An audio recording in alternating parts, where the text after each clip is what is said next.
Hello, welcome to Market Avenue. My name is Edward Nyakun. Ghana's economy grew by 5.4% in 2021. And this growth was largely driven by the service sector that witnessed about 50% growth, 29% by the industrial agriculture sector, and then 21% by the industrial sector. We're going to talk to Mr. Francis Bright-Mensah from the Ghana Statistical Service as to what contributed to this too, and then we also cross borders and talk to Kojo Jan, a financial analyst based in the UK, to find out more about him, what the implications of this growth, what does this growth mean to you as a Ghanaian and even to the investor community within and outside the country. But before we continue, let's speak the base language. Esther Edu is standing by to walk us through the performance of the equity market for today.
Welcome back. We go for a break. When we come back, we're going to talk to Mr. Francis Bright-Mensah at the Ghana Statistical Service.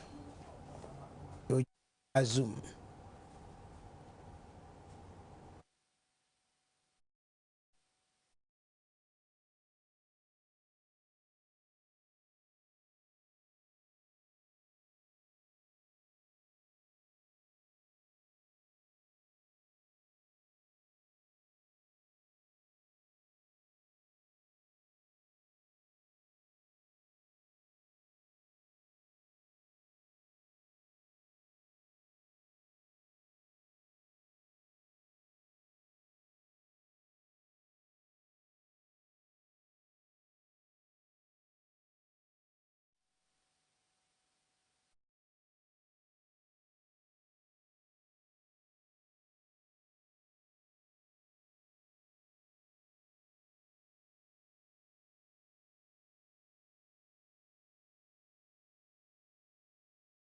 Welcome back. Mr. Bright-Mensah is on the line. Francis Bright-Mensah is joined us via Zoom. Mr. Mensah, you're welcome.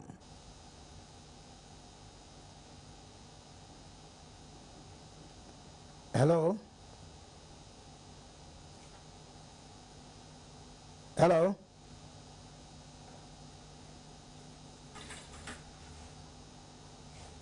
Hello, Mr. Mensah?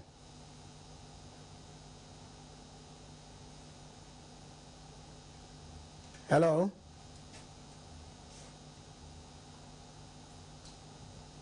Hello, Mr. Mensah?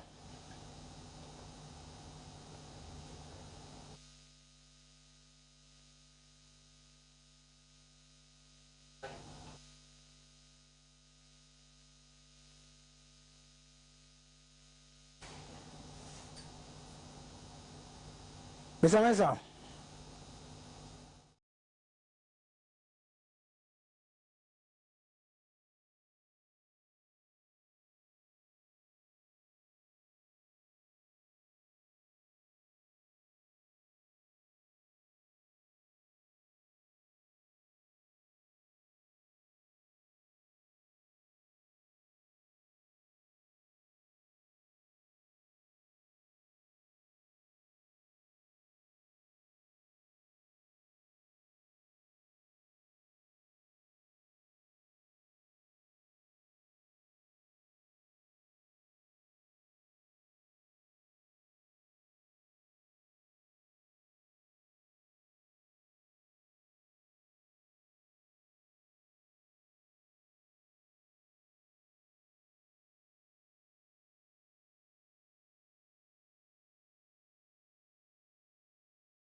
Welcome back. Mr. Francis Bright Mensah is on the line to help us understand what led to the growth that was witnessed in the year 2022 with regards to the GDP of Ghana's economy.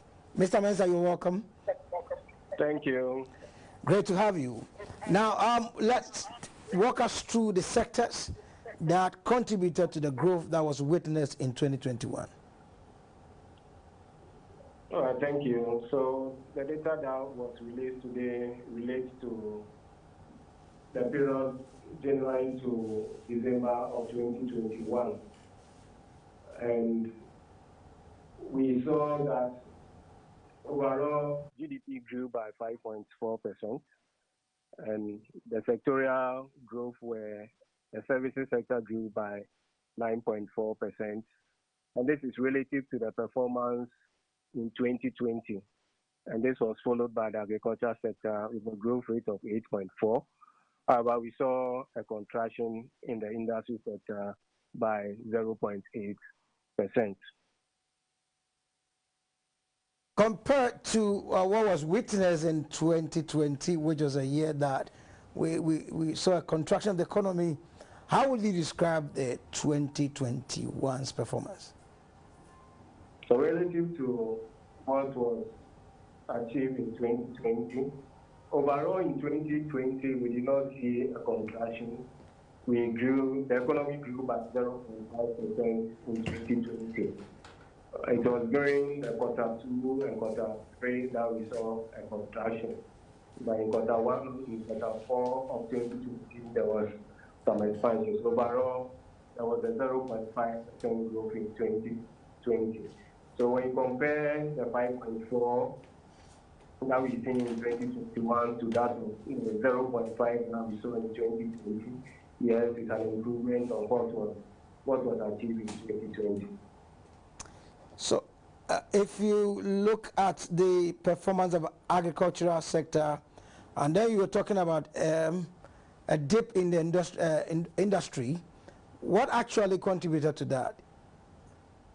So within the industry sector, we have activities like mining and quarrying, of which oil, gold, manganese, diamond, copper. We have manufacturing, electricity, water, and construction.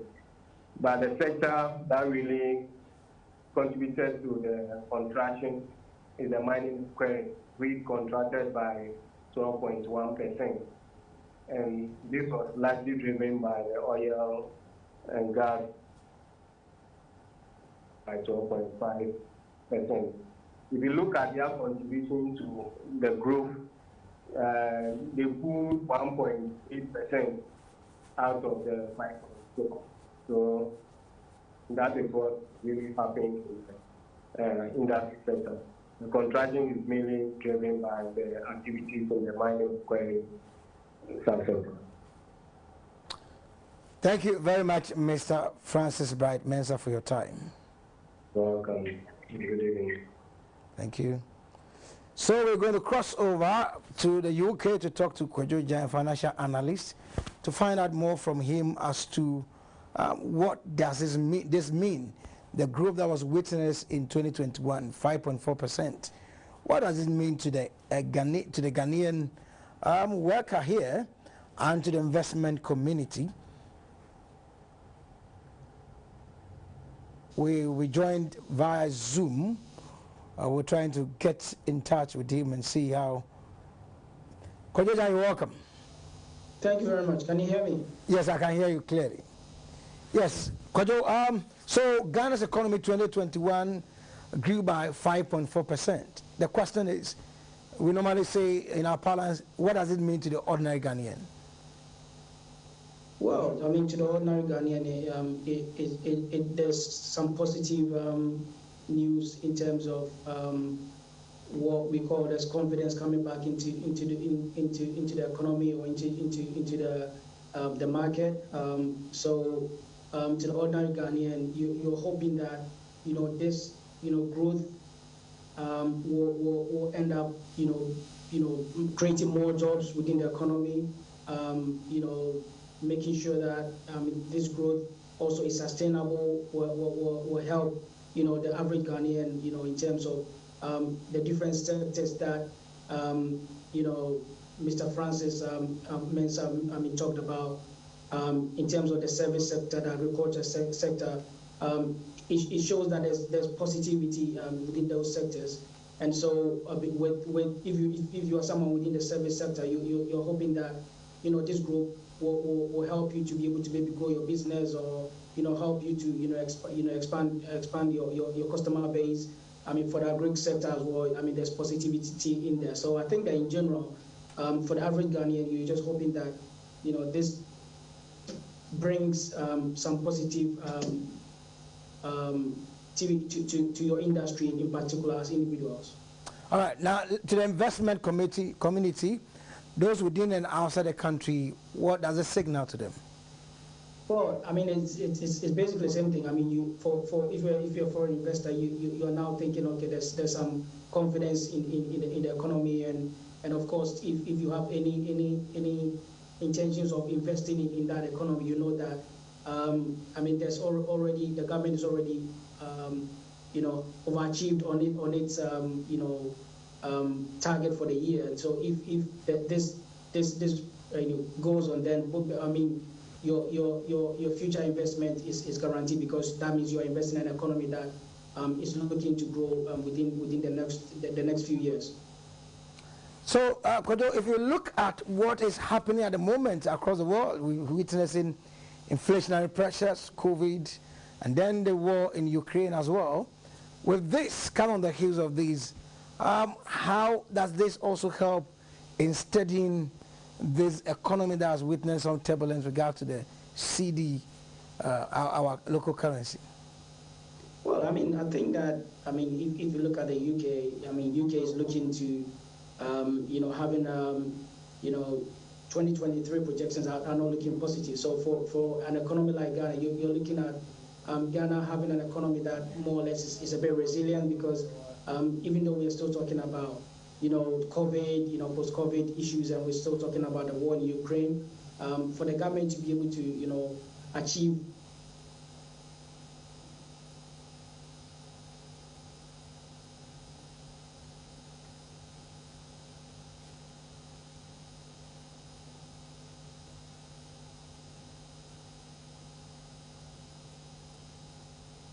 We seem to be having a challenge with the lines there. We'll still work it out so that we can hear what Kojo Jani is saying. He was still doing a comparison between the Ghanaian economy and that of the UK, indicating that Ghana's economy is showing some signs of resilience, even in the face of COVID, the war in Ukraine, and the inflationary pressures across the world. And that was what he was trying to explain, and then the line seemed to be functioning there. But let's see how it's worked out for us to be able to get back to that. Actually, we're looking at the announcement today by the Ghana Statistical Service that shows that Ghana's economy 2021. All right, Kojo, you're welcome. Yes, thank you. Yes, you are talking. You are trying to explain the Ghanaian economy and that of the UK. You're saying that even in the midst of all this turbulence, Ghana's economy is still resilient. That's what you're trying to say.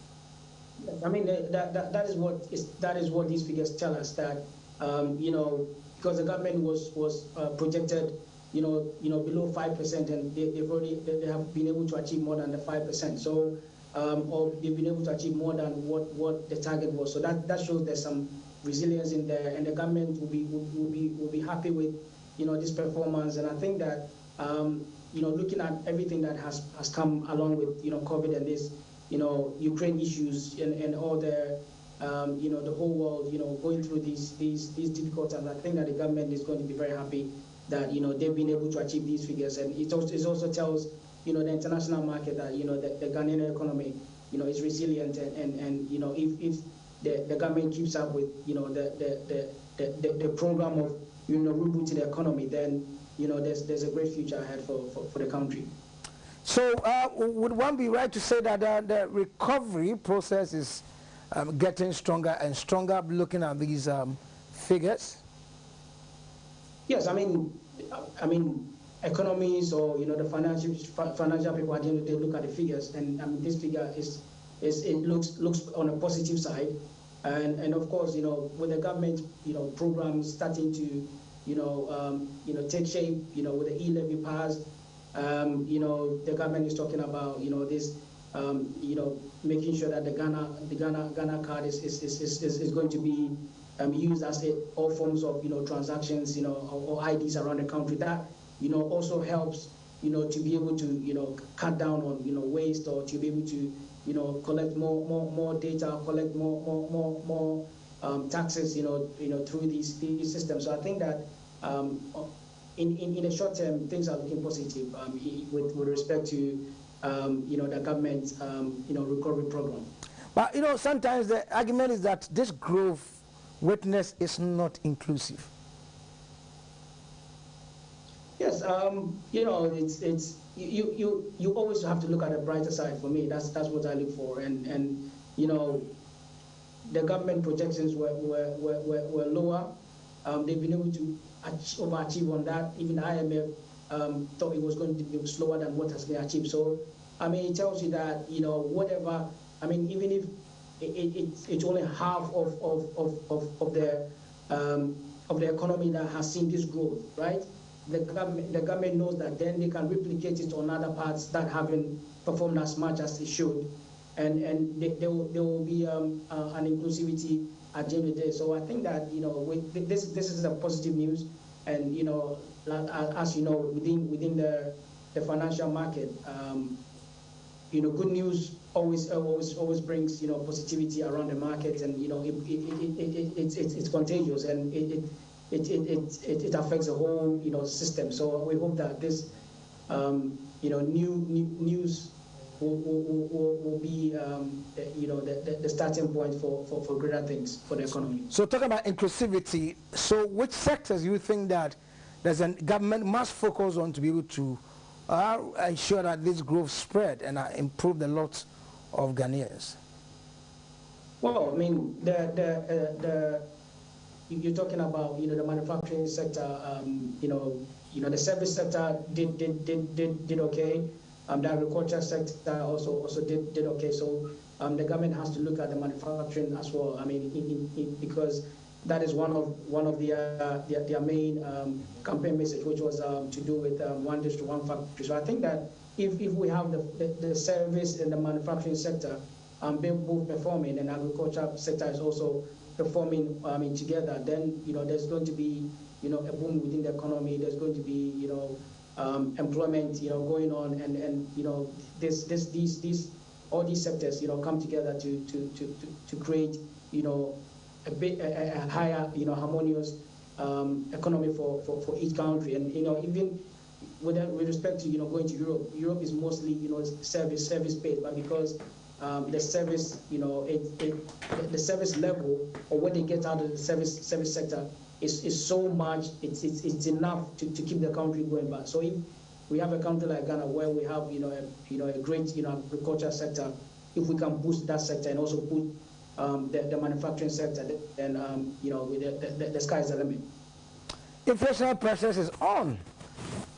What should be done to be able to balance the equation? You witness growth, but inflation is minimized to the barest minimum. Well, I mean, I think it's up to the government to